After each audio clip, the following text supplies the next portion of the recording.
Fala pessoal, tudo bem com vocês? Estamos dando início a mais um Discípulos Podcast. Dessa vez estamos no quadro Papo com o Pastor. E nesse quadro nós vamos abordar um tema muito atual. Na verdade, é muito antigo, porque é importante que esse tema sempre venha à tona, para que a gente rememore a importância de fazermos visitas e acompanhamento com pessoas que estão em lugares exclusos ou recolhidos, seja ele em presídios e hospital. Eu estou falando, né, que nesse Papo com o Pastor nós vamos falar deste tema aqui, ó, paternidade e presença, o papel do pastor nas visitas ao presídio e ao hospital. Eu estou falando da capelania propriamente dita, desse papel importante em que o pastor exerce nas visitas, seja no hospital ou seja em presídios. E para tratar desse tema tão importante e tão relevante, neste dia eu convidei o pastor Carlos Guedes. Ele é pastor auxiliar da ADVEC Natal, aqui no Rio Grande do Norte, e hoje vai estar conosco falando sobre isso. Ele que faz esse trabalho de maneira muito efetiva, semana após semana, em hospitais e em presídios, e vamos tratar e vamos falar um pouco sobre isso aqui nessa noite. Lhe convido a nos acompanhar até o final. Já curte, compartilha, comenta, né, que nós vamos estar aqui para poder esclarecer alguns pontos importantes sobre esse assunto. Quero dar já as boas-vindas ao pastor Carlos Guedes. Muito obrigado por estar aqui no Discípulos Podcast. Me sinto muito honrado de estar aqui com o senhor hoje, viu? Muito bem-vinda. Boa noite, Bruno. Eu que me sinto honrado. Obrigado pelo convite. É uma honra poder estar aqui falando um pouco do trabalho que nós temos desenvolvido ao longo desses anos. Maravilha. Pastor, eu falei que o senhor é pastor auxiliar da ADVEC Natal, mas as pessoas que nos assistem, nos acompanham, não sabem quem é o pastor Carlos Guedes. Nós queremos saber. Nos apresente, se apresente para nós. Diga quem é o pastor Carlos Guedes. É verdade. O pastor Carlos Guedes é um paulista pernambucano. Que é isso, pastor? Nascido em São Paulo, registrado como pernambucano, né? E praticamente criado no Rio de Janeiro. Mas pai casado com a dona Márcia, né? Pai de 2 filhos, a Ingrid e o Gustavo. A Ingrid agora se encontra nos Estados Unidos, né? Tá lá morando em Tampa, exercendo lá a atividade dela profissional. Maravilha. E o Gustavo aqui ainda conosco. E estamos aí. Que maravilha, pastor. E esse processo de nascer em São Paulo, ser registrado em Recife, ser criado no Rio de Janeiro e agora tá em Natal, rapaz, como é que se deu essa movimentação toda aí nesses estados todos? Bruno, eu costumo sorrir, apesar de ter nascido em São Paulo, de uma família nordestina, né? De retirantes nordestinos, que se retiraram para São Paulo. E eu digo assim, que esse processo é muito engraçado, porque quando eu nasci em São Paulo, com 8 meses, meus pais resolveram se separar. Que é isso? Né? E minha mãe retornou para o Recife, meu pai veio atrás dela, os dois refizeram o casamento. Eu digo, meu primeiro nome Coisa linda, rapaz. seria Carlos Gil Guedes dos Santos, que era o nome do meu pai. Aí a minha mãe, quando chegou no Recife, me registrou como Carlos Guedes para tirar o nome do meu pai, que é Gil. Ficou braba. Ficou braba, né? Não queria que o meu nome tivesse o nome do meu pai. E logo em seguida eles se reconciliaram, tiveram mais 4 filhos para poder se separar definitivamente. Uma graça. Que reconciliação e produção.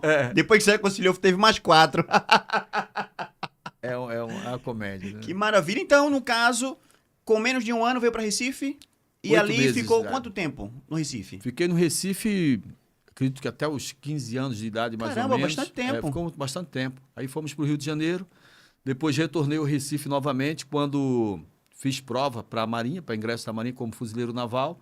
Me formei aqui em Natal, né? Retornei para o Rio de Janeiro, onde a minha família já se encontrava. E a prova que o senhor fez foi lá na Prisma Marinha, lá em Olinda? Lá em Olinda. Ah, conheço, mas o senhor sabe que eu sou pernambucano, né? Com certeza. Pronto, então assim, eu conheço ali, né? Aquela região ali onde o senhor fez a prova e tudo mais. O senhor viveu aonde por ali até os 15 anos? Campo Grande. Campo Grande, conheço Campo demais. Grande ali, a Avenida Professor Haddad Bezerra. Sim, senhor, Recife. Ali. Maravilha. Campo Grande e Estrada de Belém ali. Sim, conheço muito. E assim, e depois que fez a prova, aí foi pro Rio. Fui pro Rio de Janeiro. E ficou quanto tempo lá na escola naval? Fiquei muito tempo. Na verdade, eu passei alguns anos no Rio de Janeiro. Aí quando fui a cabo, aí vim para cá, porque meus avós estavam muito doentes no Recife, né?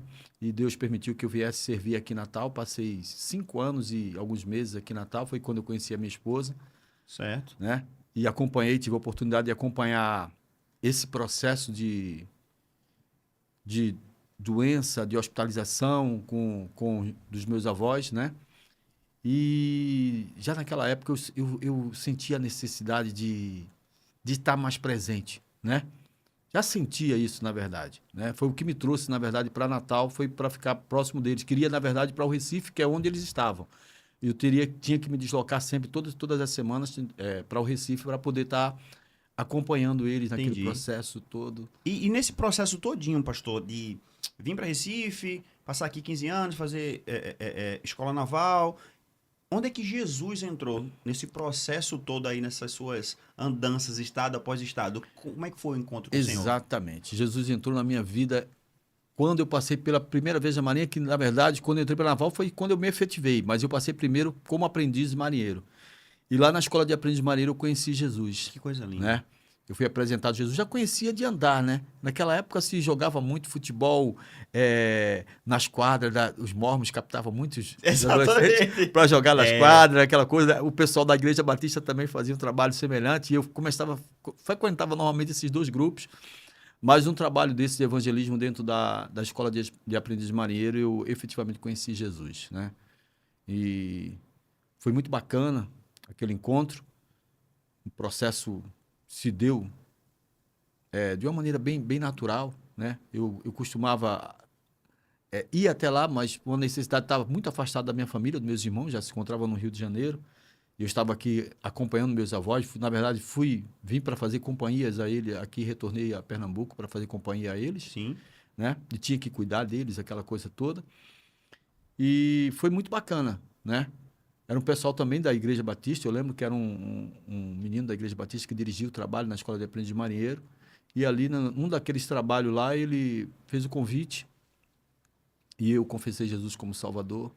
Qual a idade tinha na época, pastor, Eu mais tinha ou menos? 17 anos, 16 anos e 8 meses era a minha idade. Maravilha. 17 anos incompletos. E depois que ficou ali, passou, se converteu, voltou para o Rio de Janeiro para poder fazer aquele período lá de escola, né? Até se formar. Saí da escola porque eu não me adaptei no navio, não queria embarcar, e eu falei, não dava, né? E na época eu lembro que era muito ativo, era muito aventureiro, e um dos instrutores lá falou, rapaz, você não serve para ser marinheiro não, por que você não tenta fuzileiro naval? Aí eu não sabia não o que era.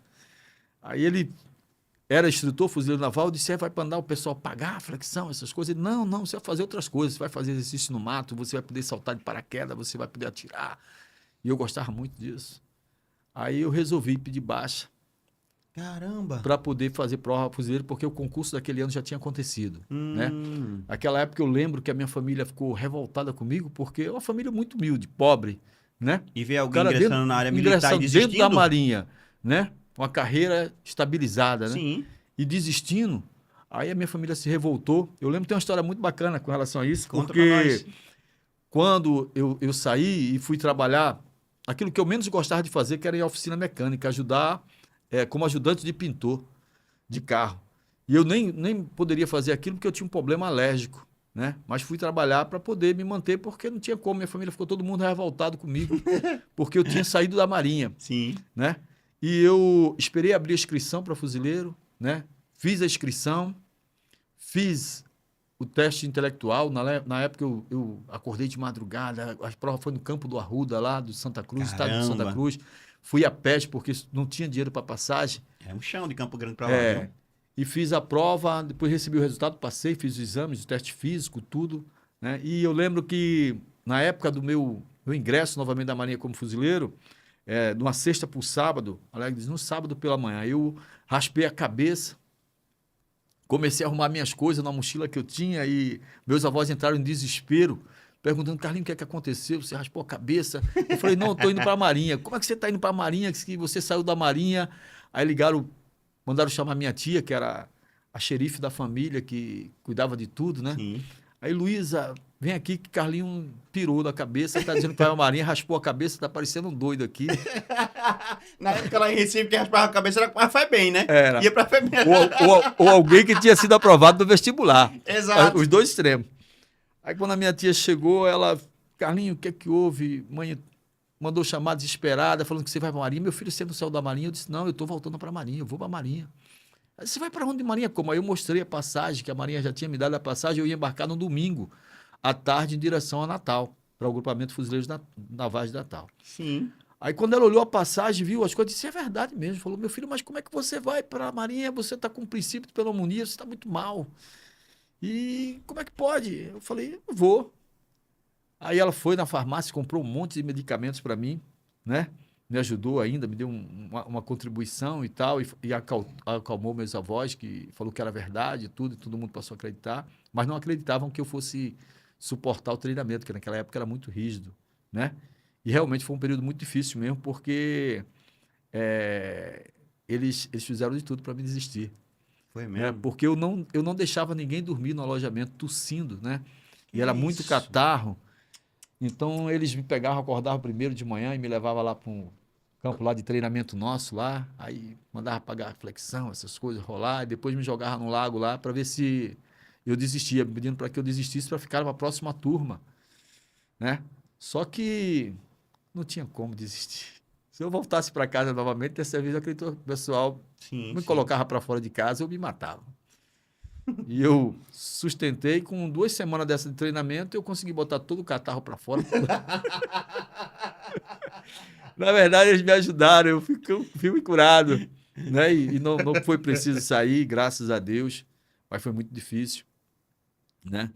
Tem um cabo que eu reencontrei com ele, um instrutor, e ele lembrou dessa história, falou, Guedes, cara, eu lembro de você que não deixava a gente dormir, daquela época, aí você, pô, segurou. Eu falei, cara, não tinha como eu desistir, não. Eu já tinha desistido de uma oportunidade, tinha aberto mão de uma oportunidade, não teria como desistir novamente, né?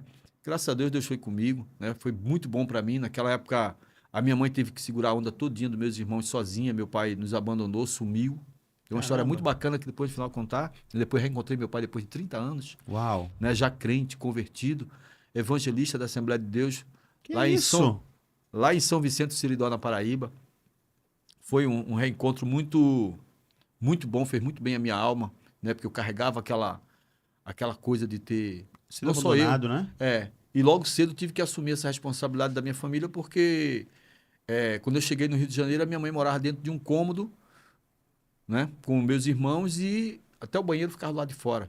Então foi quando eu cheguei, já naquela época se pagava bem, né? As Forças Armadas ganhavam razoavelmente bem. Então eu aluguei uma casa, mobilei a casa, tirei a minha família daquele cômodo, levei para uma casa decente, ajudei meus irmãos a estudarem, né? Graças a Deus eles não tiveram que começar a trabalhar antes de concluir o segundo grau deles. Então foi muito importante para mim, né? Para a vida dele. Mas eu assumi a responsabilidade de pai muito cedo. E nesse período aí que o senhor assumiu essa responsabilidade, o senhor já era crente em Jesus Já era e sua crente. família? Já tinham Não, aceitado ou ninguém era? ninguém era crente. Então a gente percebe que esse processo de Deus o resgatar com menos de 18 anos, ali 17 anos, na escola de aprendiz e marinheiro, passou por todo esse processo, né, até se efetivar, né, até virar fuzileiro propriamente dito, melhorar de vida, ajudar os seus irmãos, a sua família aí, colocando, né, numa casa melhor, num ambiente melhor.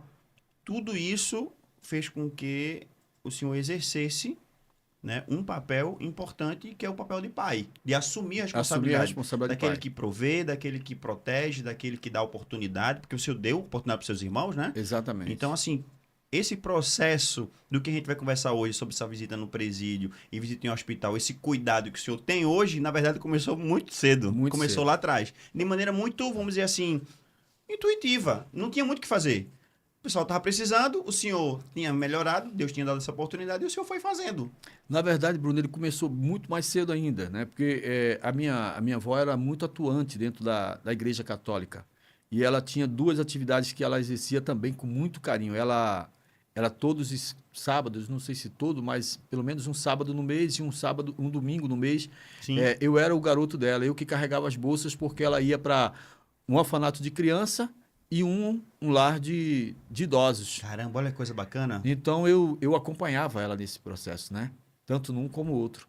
Então eu lembro muito bem que quando eu ia com ela para o lado dos idosos, eu ficava lá ouvindo as histórias deles. Então eu aprendi a ouvir idosos. Eu aprendi a ouvir, né? Primeiro porque eu cuidava de dois, né? Eu estava com eles dentro de casa. Sim, Então eu, sim. eu ficava com eles ouvindo as histórias deles.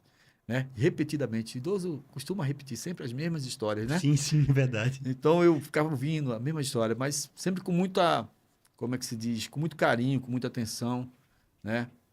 E eu via eles repetindo as mesmas histórias e tudo. Então foi um processo.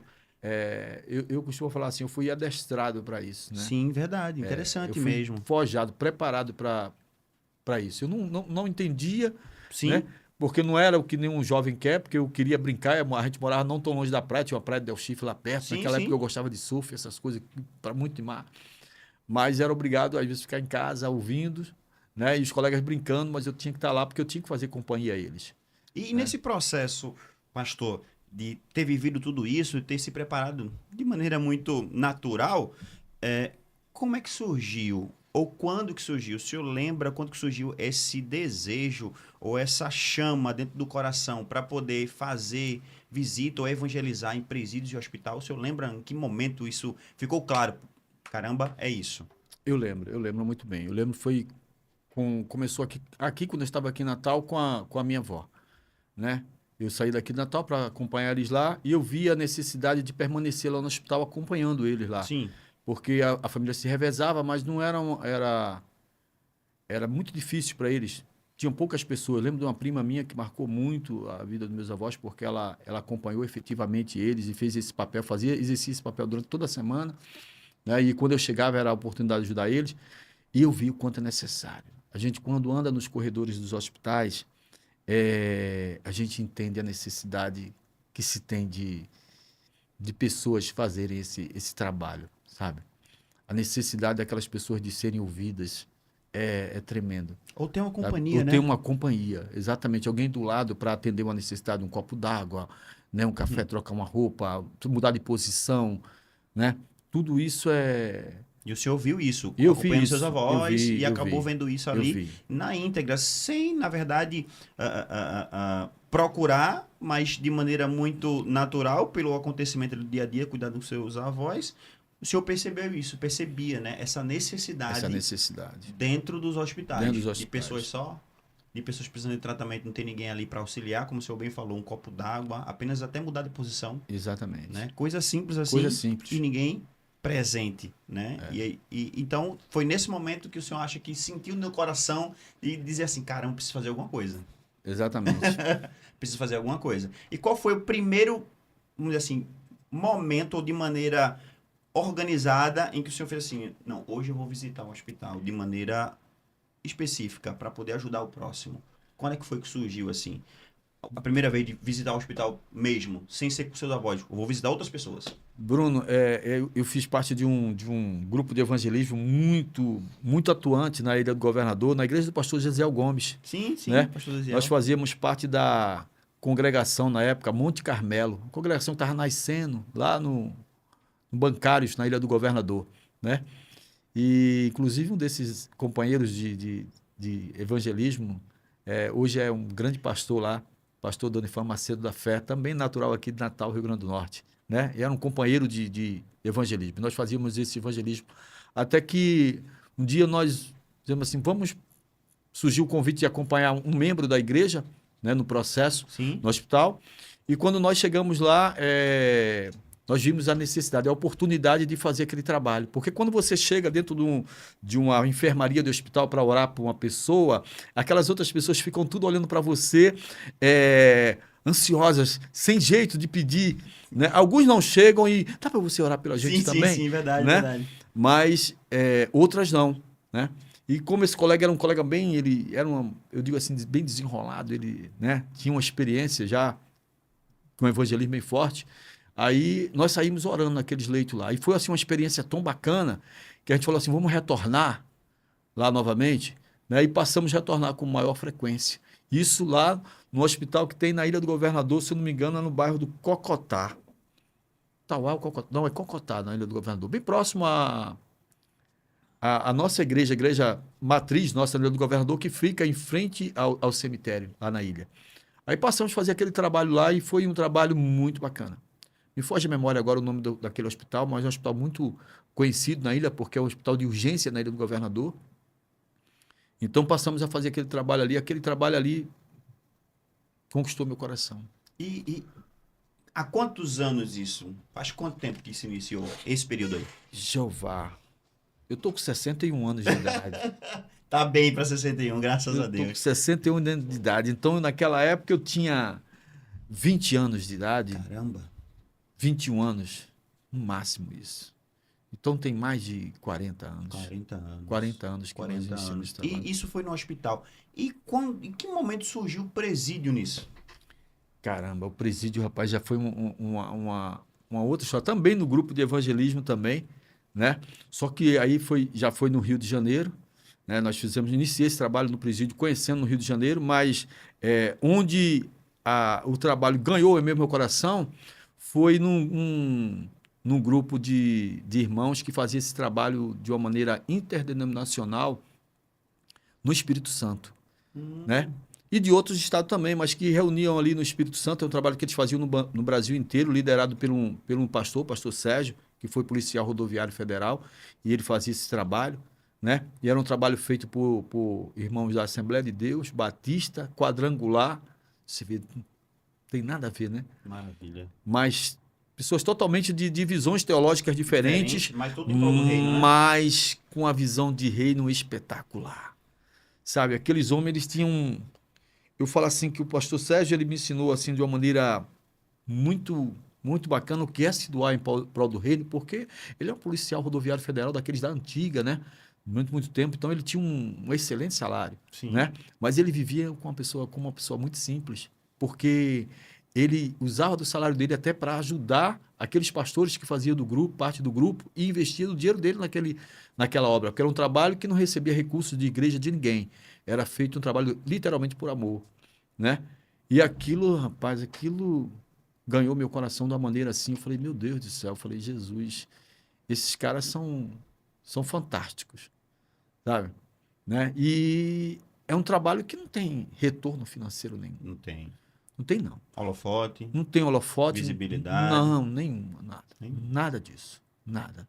É só né? amor pela obra mesmo. Só amor pela obra. Amor pelas né? vidas, né? Na Amor verdade. pelas vidas. E pastor, nesse período, né, de 40 anos, alguma história dentro de hospital ou dentro de um presídio marcou o senhor profundamente? O senhor teria alguma história para nos contar de que lhe marcou, né, nessas visitas? Bruno, foram várias histórias. Eu costumo dizer assim que esse desejo assim esse amor por servir ao hospital, ele marca a nossa vida de tal maneira. Eu costumo assim que quando eu vim de férias, tem um ano que eu vim de férias aqui, férias de Natal, tirar férias, né, final de ano, a gente nordestino é um caso sério, né? Porque eu sou nordestino raiz. A gente que está no Rio de Janeiro, você passa o ano todo pagando as dívidas das férias, né? Metade do ano, a outra metade é juntando dinheiro para vir de férias. Aí quando chega aqui na primeira semana, gasta o que juntou, né? E começa a fazer dívidas. Isso. E retorna para lá totalmente endividado. E quando eu cheguei aqui, eu lembro que quando foi no dia 24 de dezembro, a gente estava todo mundo preparado para a festa, e quando a minha esposa falou, aqui no bairro das Quintas, na 1º de janeiro, rapaz, a mãe esqueço o nome dele, foge o nome do menino agora, né? Mas eu lembro que na época ele é até homossexual, conhecido, cara, mas muito bacana a pessoa, sabe?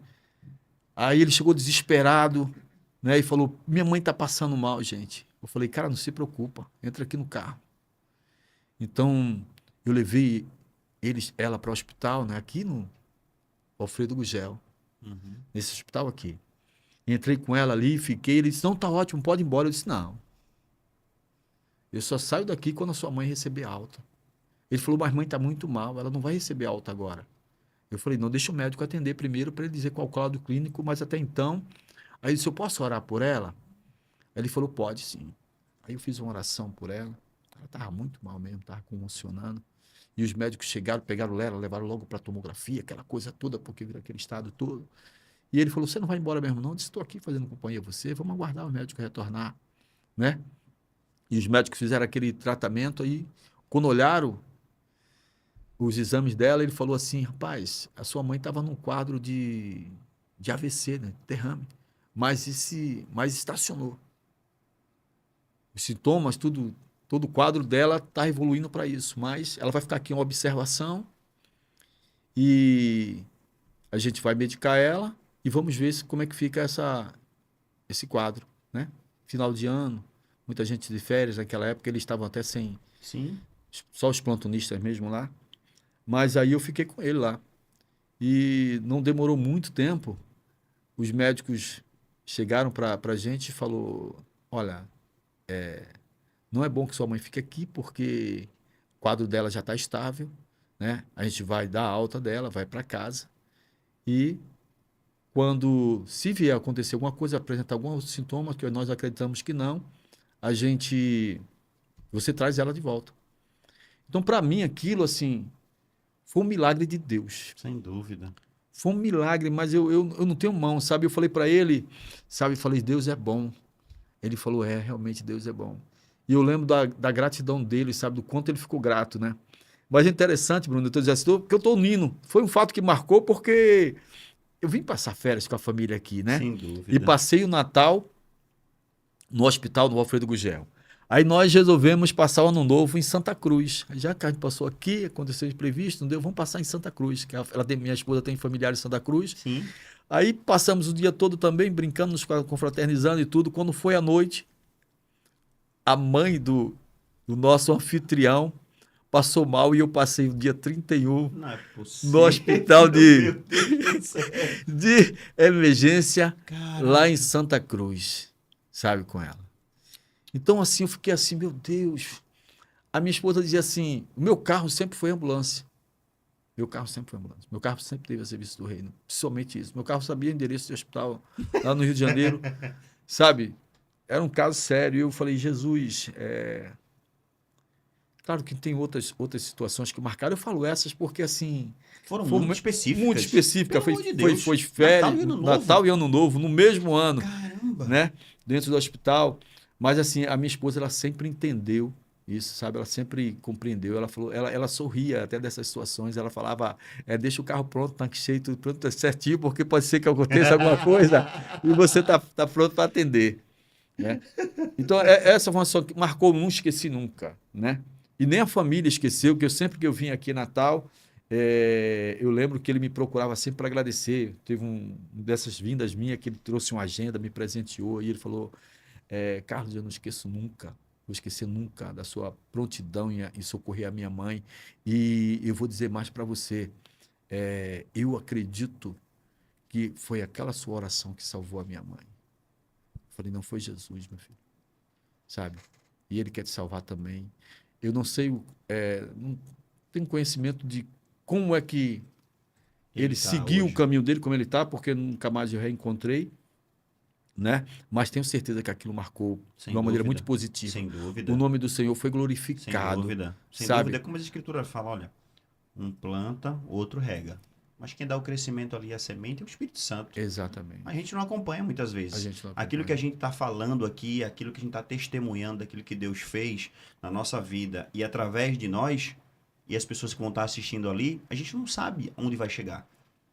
E de verdade, não importa. O importante é que o evangelho do reino seja pregado, as pessoas possam ser impactadas, abençoadas, e elas encontrem Jesus de alguma maneira. E esses frutos, deixa eles nascerem e terem. Lá na eternidade a gente vai saber. É verdade. Né? Aqui não me interessa muito, mas isso é tão importante, né, frisar, porque muitas das vezes a gente quer fazer algumas coisas e ver os frutos. Quando, na verdade, a gente não vai ter a oportunidade de, muitas vezes, ver o fruto daquilo que a gente faz, de uma oração, de uma palavra liberada, de um aperto de mão, de uma visita. A gente não vai conseguir medir ou mensurar o tamanho daquele benefício que a gente causou, né?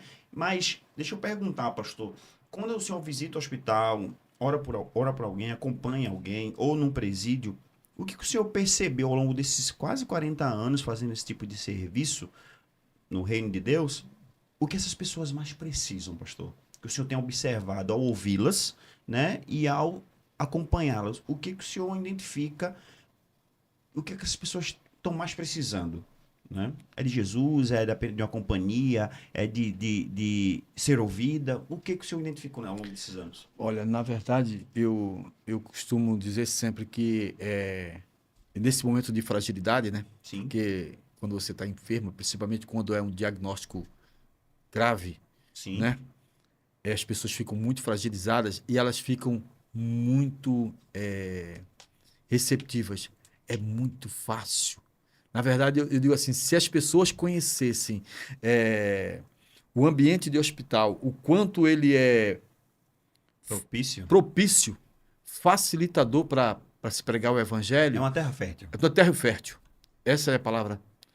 Todo evangelista gostaria de querer estar dentro do hospital. Pelo menos aqueles que realmente amam Sim, sim. almas, né? E querem ver o inferno despovoado e o reino dos céus crescer, né?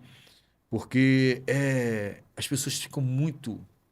Elas querem ouvir uma palavra de conforto, elas querem ser ouvidas também, mas elas querem ouvir justamente isso. É nesse momento em que elas se questionam: será que existe uma eternidade? Será que existe uma vida após morte? Então, é incerteza. Será que eu vou sair daqui com vida? Será que Deus vai me curar? Será que essa terapia que o médico está adotando comigo, esse medicamento que eu estou tomando, será que ele vai ser eficaz? Sim. Então, eles ficam muito vulneráveis, sabe? Eu, eu, eu aprendi com o pastor, diga assim, a gente sempre aprende com alguém, né? Sem dúvida. Eu aprendi muito, tiveram muitos homens de Deus que passaram na minha vida que todos eles me marcaram de uma maneira diferente, mas assim, de uma maneira tremenda. E é uma coisa que eu tenho passado para muitos, né? Porque as pessoas hoje têm medo de orar e de clamar por um milagre com cura, com medo de dizer assim, e se Deus não curar? Sabe como é que eu fico? Você tem que se preocupar com você. É você que faz. Verdade. Sabe, Verdade. gente, preocupado por quê? Eu costumo andar nos corredores dos hospitais e eu costumo, eu sempre falo para as pessoas, para aqueles que me acompanham, né, pessoas jovens, ensinando para eles, eu falo, olha, aprendi uma coisa com um pastor muito amigo, e ele falava assim para mim, falou assim, Carlos, a gente quando entra no hospital e ora para essas pessoas, a gente ora e pede a Deus um milagre.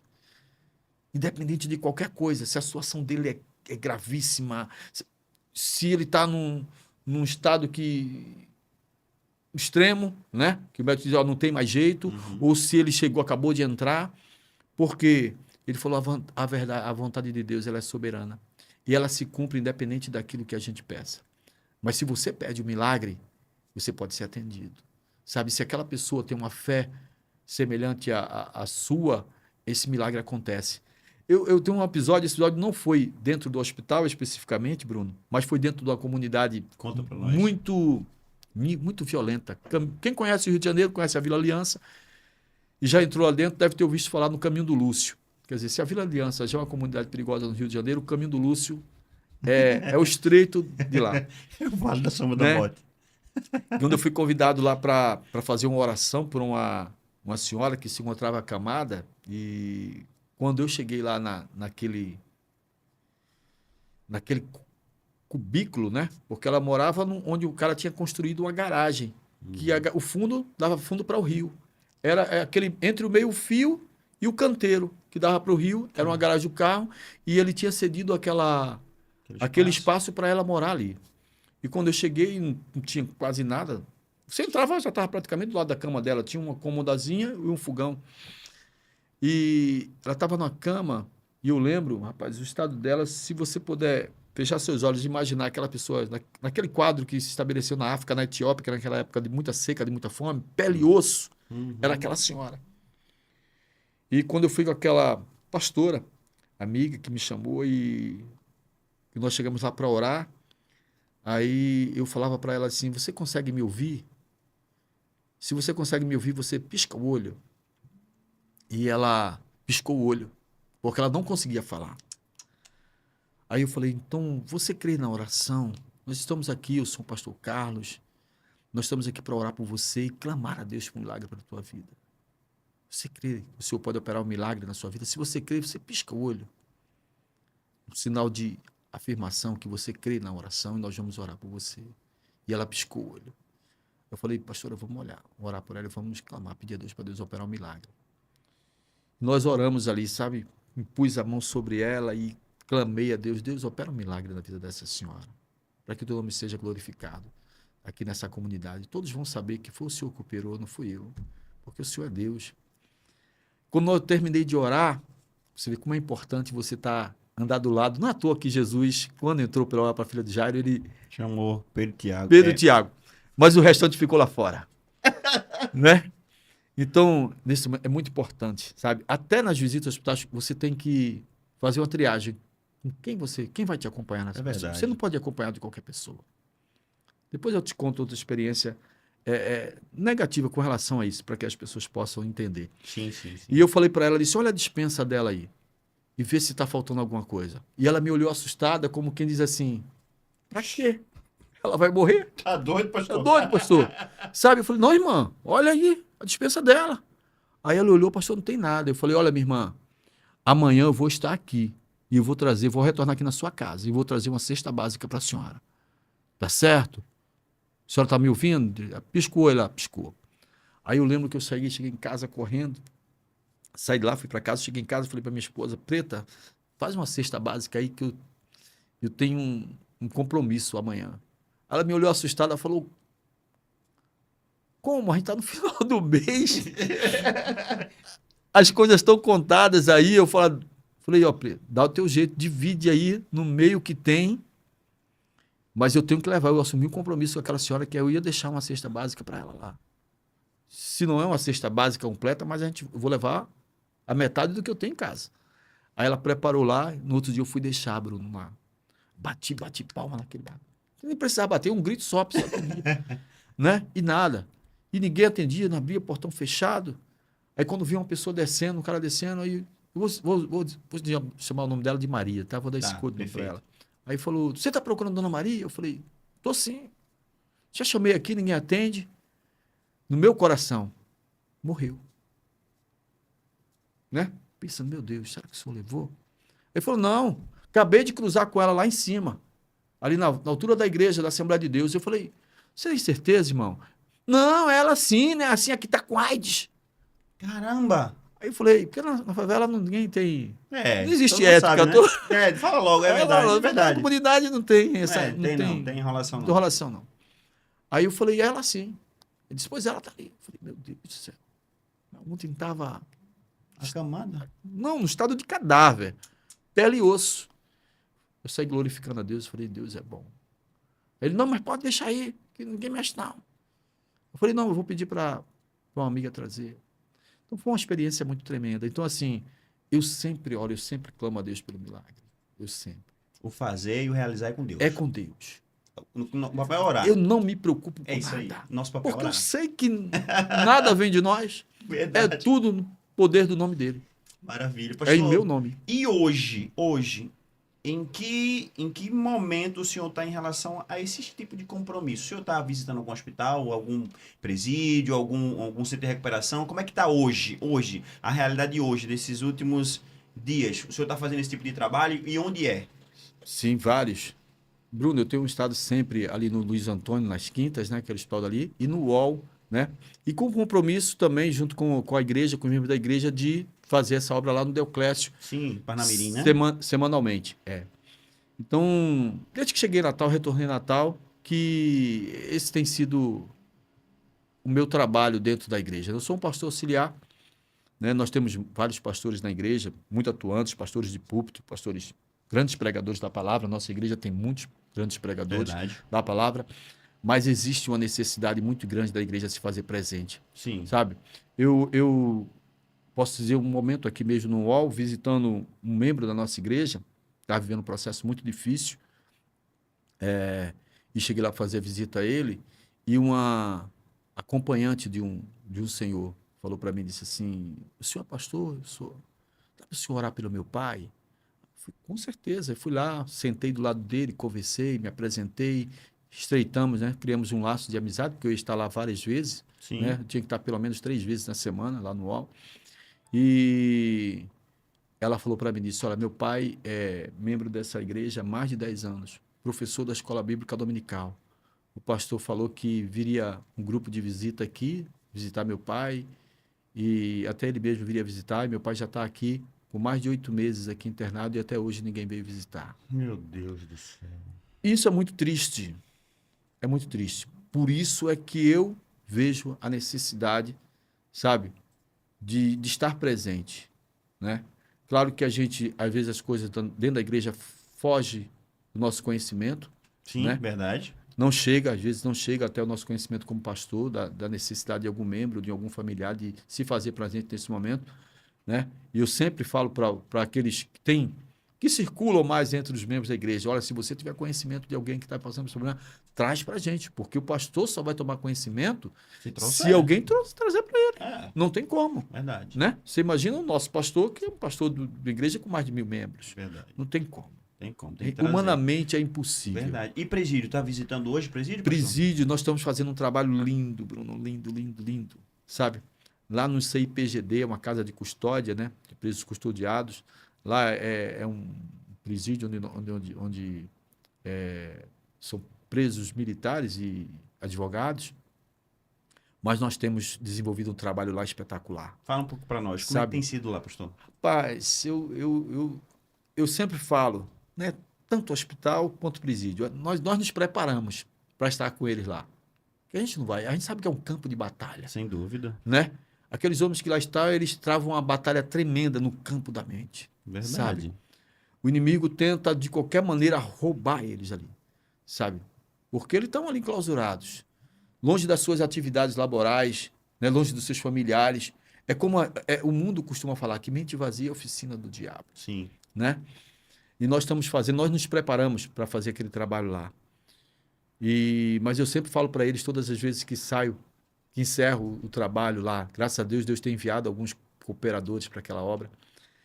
E eu sempre falo para eles assim, a gente sempre se prepara aqui para dar o nosso melhor para vocês. Mas quando nós saímos daqui, cruzamos aquele portão, nós levamos o melhor de vocês. É verdade. Sabe? Eu lembro que esse trabalho iniciou lá, a convite não, esse trabalho foi uma visita. Primeiro de um dos membros da nossa igreja que estava lá, foi preso lá, e um dos membros, diácono nosso, que tinha a responsabilidade de fazer a visita, não pôde fazê-lo por causa da atividade dele, profissional, do trabalho dele. E quando eu tomei conhecimento, eu procurei e falei para ele, poxa, você está podendo fazer a visita? Ele disse, não, pastor, eu não estou, porque o meu tempo não está permitindo. Eu disse, mas ele precisa ser visitado, então eu vou lá fazer essa visita, né? E quando eu cheguei lá, que fiz a visita, o diretor lá do presídio, ele abriu, me pediu para que fizesse para todo mundo. Ele disse, não, eu vou abrir, mas o senhor, por favor, faz para todo mundo. Né? Aproveita, faz a visita, faz um culto, uma reunião. Boa. Aí eu fiz, e era só uma visita. E quando terminou a visita, aí eles falaram, pastor, semana que vem o senhor está aí? Que coisa maravilhosa, hein? A necessidade, A né? necessidade. Meu Deus do céu. Sabe, a necessidade muito grande. E assim, eu sou suspeito de falar, né, disso, suspeito, que eu gosto, sou apaixonado por esse tipo de trabalho, né, porque acredito muito que todos precisam ser acompanhados e ter visitas e ouvir do evangelho, inclusive aqueles que estão hospitalizados e encarcerados, né? E eu me lembro que no período que eu estava ali podendo fazer essa visita, né? O senhor me convidou e tal, e eu pude visitar esse trabalho, né? Por algumas semanas pude visitar e ver a necessidade, e estar ali com eles e compartilhar uma palavra e ouvi-los, né? E sentir a necessidade. Como o senhor bem falou, eles têm uma batalha na mente todos os dias, né? Todos os dias. E o trabalho que é desenvolvido lá, né? Através de sua pessoa e daqueles colaboradores que estão chegando, é muito, mas muito necessário, a ponto deles fazerem exatamente isso. Pastor, semana que vem, estamos esperando, estamos aguardando. Exatamente. Né? É incrível, é maravilhoso isso, né? E eu queria perguntar, que conselho, pastor, o senhor poderia dar? Porque o senhor falou que tem cooperadores, mas a gente entende que não tem apenas esse presídio, tem muitos outros e muitos outros hospitais. Que conselho o senhor poderia dar para aquelas pessoas que servem a Jesus, estão na igreja, mas não conseguem ou não querem se envolver com esse tipo de trabalho? Porque há necessidade, existe vagas para esse tipo de serviço. E por que as pessoas não veem? Que tipo de conselho você poderia dar? Bruno, a palavra liberta, né? É verdade. Conhecereis a verdade e a verdade vos libertará. Se ele lê Mateus, né? Ele vai ver que a palavra diz: estive preso e me visitaste, né? Tive fome e me deste de comer, tive sede e me deste de beber. Tiago vai dizer que a fé sem obra é morta. O conselho que eu posso dar é para qualquer um cristão que está dentro da igreja, parado, comece a se movimentar. Comece a se movimentar e comece a exercer sua fé. Porque literalmente a fé sem obra é morta. Nós não realizamos esse trabalho porque nós nos sentimos, simplesmente nos sentimos bem, ou porque é bonito, ou porque nós queremos. Não. Primeiro porque é um trabalho que não aparece, não tem visibilidade. É verdade, não tem. Eu nunca vi ninguém ou falar em alguém que tenha sido promovido, né, se podemos chamar assim, dentro da igreja, por fazer esse tipo de trabalho em presídio, hospital, principalmente. É. Sabe? Evangelismo de rua. Eu nunca ouvi falar nisso. Então, é um trabalho que se faz literalmente por amor.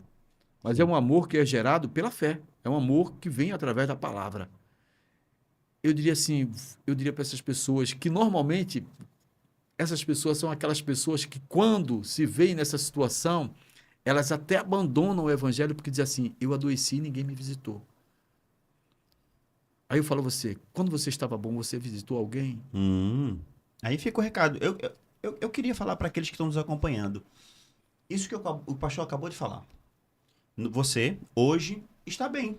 Você hoje está na igreja, vai lá no culto de semana, vai lá no culto de domingo, frequenta semanalmente a igreja, não está necessitado de visita porque você está bem de saúde, não está no hospital, porque você está livre, não está encarcerado. Aí você não se movimenta para poder fazer esse tipo de trabalho ou se voluntariar e fazer esse tipo de serviço no reino de Deus. Mas quando o jogo muda por alguma circunstância, você ou talvez até um parente seu, que autoridade ou que exigência você pode fazer para os irmãos da igreja que não foram lhe visitar? Se você for o primeiro a não ir.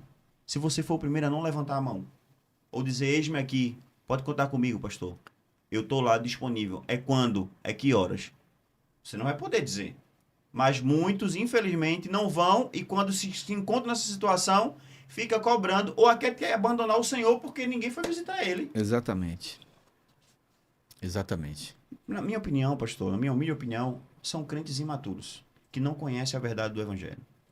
Porque se conhecesse, estariam trabalhando. Bruno, se eu pudesse dar um conselho, eu diria assim: visite, experimente. Isso. Sabe? Viva essa experiência. Antes de você dizer assim: pastor, eu não me vejo, igual alguns que eu tenho convidado e falado, assim: pastor, eu não me vejo nunca dentro de um presídio. Não tem como. Esse não é a minha vocação. Mas ele nunca fez. Pastor, eu não tem jeito, eu não vou ao hospital de maneira nenhuma, não é um ambiente hospitalar, não gosto, não é, mas nunca fez. Eu tenho certeza que essas pessoas, algumas delas, não todas, né, que experimentarem viver essa experiência, elas vão se apaixonar por ela. Sem dúvida. Sabe? Elas vão se descobrir a verdadeira vocação delas ali. Porque é tão gratificante. Você vai perguntar: pastor, como você falou para mim, qual a experiência que marcou? Foram tantas. Eu citei esse caso porque é uma coisa que marcou na minha vida, na minha rotina. Sim. Né? Mas foram experiências, sabe, maravilhosas. Sabe? Hoje eu tenho pessoas que falam, tem uma que manda para mim mensagem todo dia, pela manhã. E o filho dela hoje está com 12 anos, Samuel, e ela fala, sempre ela tira foto dele e bora: pastor, olha, Samuel. Foi uma também no dia de Natal. Eu estava com ela no Hospital Olivério Cleme, lá em Realengo, no Rio de Janeiro, para ela poder ganhar neném. E fiquei: não, Cristiano, vou ficar aqui até nascer o Samuel.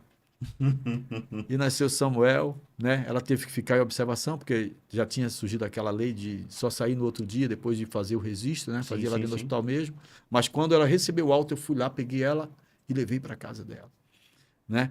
E assim, claro que eu entendo e não faço isso, ninguém faz uma obra como essa esperando gratidão, né? De jeito nenhum. O nosso pastor costuma falar que gratidão é a memória do coração. Verdade. Mas tem muita gente precisando tomar remédio para memória.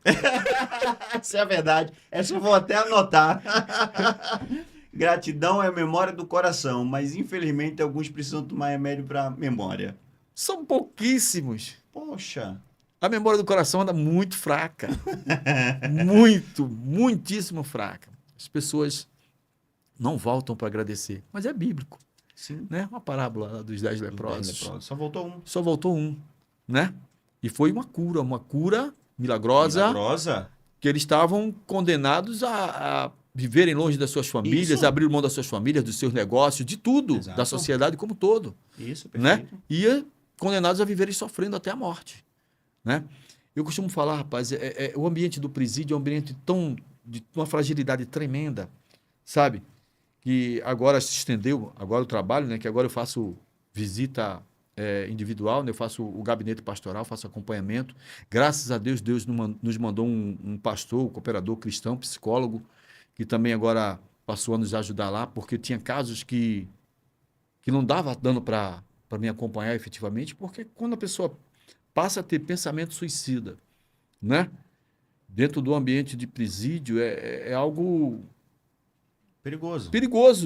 Não só no presídio, em qualquer lugar, né? Mas no presídio, assim, porque ele compromete toda a administração, todo mundo que está em volta dele. Sim. Não é só ele, não é como você parar o carro na ponte, descer, só você e pular, saltar da ponte, não. Você está no ambiente daquele, todo mundo que está em sua volta vai responder. Então, é complicado. E os colegas que estão em volta sentem aquela preocupação toda, porque, graças a Deus, nós temos conseguido lá, Bruno, eu costumo falar que o trabalho do presídio, quando você pode fazer, não é um trabalho de você chegar lá e jogar uma mensagem no vento. Sabe? Não. É um trabalho de discipulado. É um trabalho de consolidação. Você tem que colocar no coração daqueles homens que existe um Salvador. Sabe? Que existe uma vida após a morte. Sabe? Tem que falar para eles que Jesus precisa estar no barco. Sabe? Porque para que eles possam sair literalmente dali transformados. Né?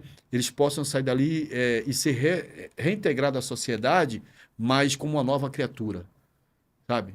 E que as pessoas possam olhar para ele e dizer assim, cara, foi bom para você esse tempo que você passou no presídio.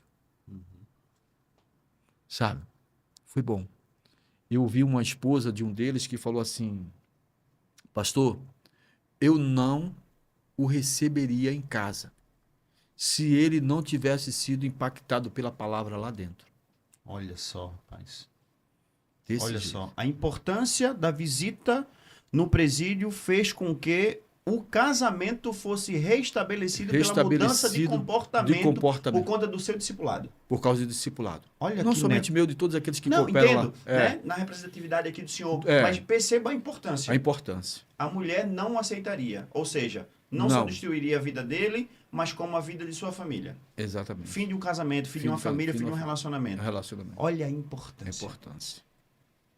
Olha a importância. Bruno, agora essa semana, agora, inclusive, ontem nós fizemos um culto lá e ele esteve lá presente com a esposa dele. Sim. Né? Um dos custodiados lá que recebeu a liberdade, e ele era um afastado do evangelho e se reconciliou com Jesus lá dentro. Olha só. Né? E eu lembro que ele falou assim, pastor, eu estou indo para um júri popular. E eu preciso olhar nos olhos dos familiares daquele homem que eu tirei a vida dele. Eu jamais poderia ter feito aquilo. Hoje eu tenho consciência disso, eu sei que eu estava envolvido com bebida e outras coisas, mas eu não tinha esse direito, ninguém tem esse direito de tirar a vida de alguém. E eu estou muito arrependido. Isso ele falando para a gente, testemunhando, nas vésperas do julgamento dele, em lágrimas. E ele falando assim, eu preciso olhar no olho dos familiares deles e dizer assim, me perdoe. Eu sei que eles não vão me perdoar, mas eu preciso dizer isso, eu tenho necessidade de dizer isso. E nós todos nos emocionamos porque a gente viu a sinceridade, sabe, naquele homem, né? E como ele já havia cumprido parte da pena já, né? E o advogado dele pediu a condenação dele. Só que pediu que o homicídio dele fosse considerado um homicídio simples, porque devido às circunstâncias que aconteceu, né? E o tribunal do júri entendeu. E ele saiu dali livre.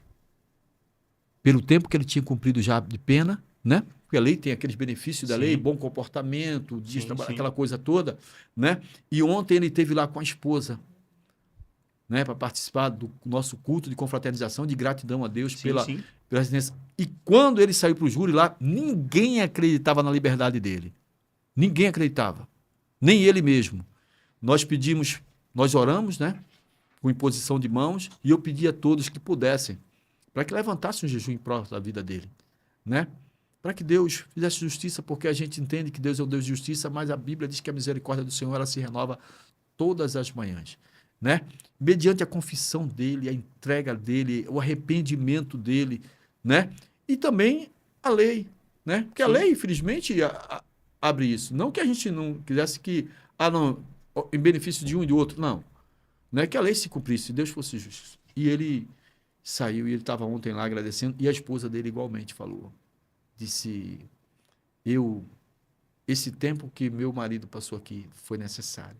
Porque aqui ele se reconciliou com Jesus.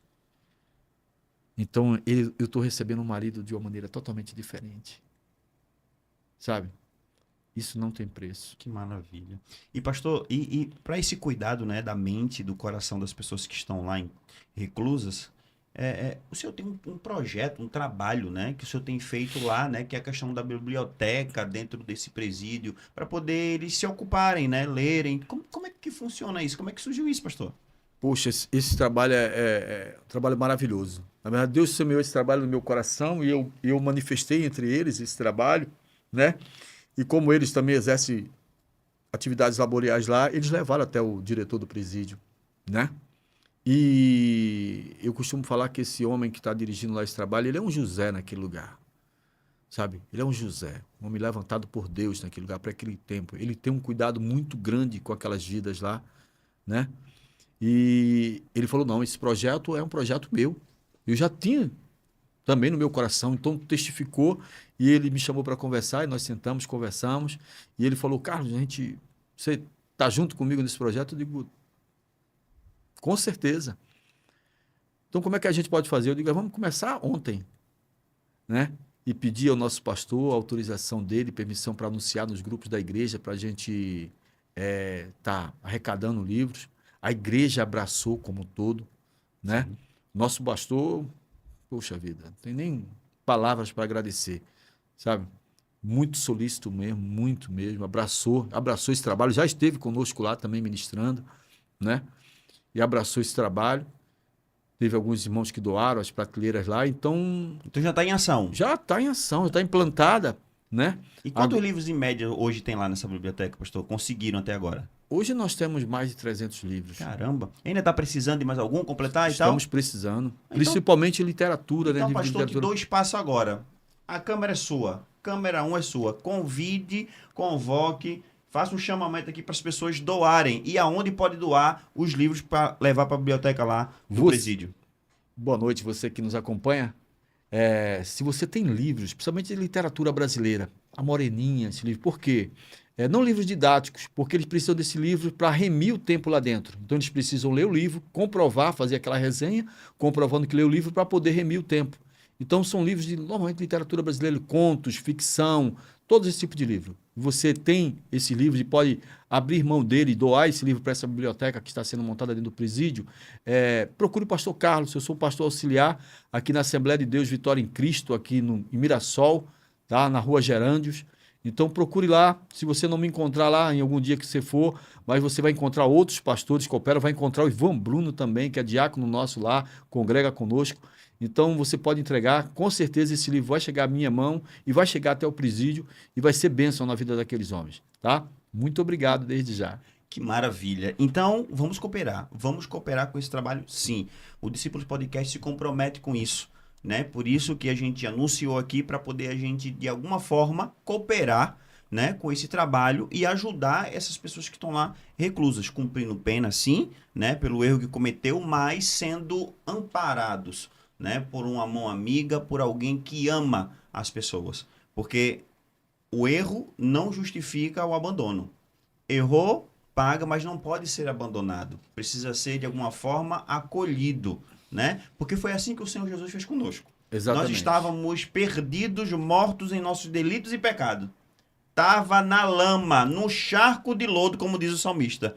E Jesus foi lá e nos resgatou. nos acolheu, nos deu um novo nome, nos chamou de filho, nos deu a salvação, e agora nós podemos fazer isso para outras pessoas. Eu acho que é assim que funciona. Dessa maneira. Sério. E como eu disse, é muito gratificante a gente ver como é importante a presença lá. Eles abriram mão nesse dia que nós realizamos esse trabalho, esse culto, né, discipulado lá, eles abriram mão das audiências com os advogados. Então, eles pediram, todos eles, aos advogados para que marcassem outro dia, né, que eles não fossem lá colher depoimentos, essas coisas dele, no dia em que tem o culto, para eles não perderem o culto. Então, eles passam a semana todos ansiosos por esse trabalho.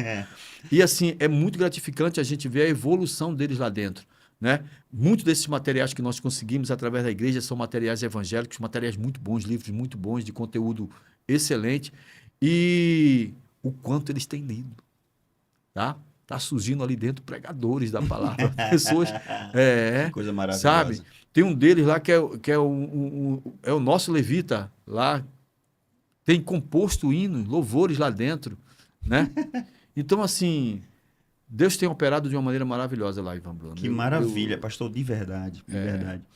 É um papo para nós pedirmos mais um café e ficarmos aqui conversando de tanta alegria que eu sinto no meu coração de ouvir, né, o seu coração sendo derramado aqui através desses testemunhos, porque acredito que precisamos de mais pastores que trabalhem dessa maneira, precisamos de mais crentes, Carlos Guedes, que tenham o coração voltado para essa obra, porque isso é o ídolo do Senhor. O ídolo do Senhor não é só na vizinhança, o ídolo do Senhor não é só no bairro, o ídolo do Senhor é em hospitais, o ídolo do Senhor é em presídio, porque essas pessoas também precisam ser visitadas por Jesus. E quem que vai levar Jesus para ele? O texto de Mateus diz o quê? Tive fome e me deste de comer, tive sede e me deste de beber, estava nu e foste me vestir, estive preso e foste me ver, estava enfermo e foste me visitar. Exatamente. Olha que coisa linda. Então, meu coração se enche de alegria por essa experiência aqui compartilhada, pastor, e eu tenho certeza que essa conversa vai inspirar muita gente. Muitas pessoas que nos acompanham, que nos assistem, irão se inspirar. E Deus, através do Espírito Santo, tocará o coração dessas pessoas para que elas comecem a se movimentar. Exatamente. Onde eles estiverem, na sua igreja local, a se movimentarem e fazer esse tipo de trabalho. Se não existe, criar, fundar. E se existe, trabalhar, se envolver.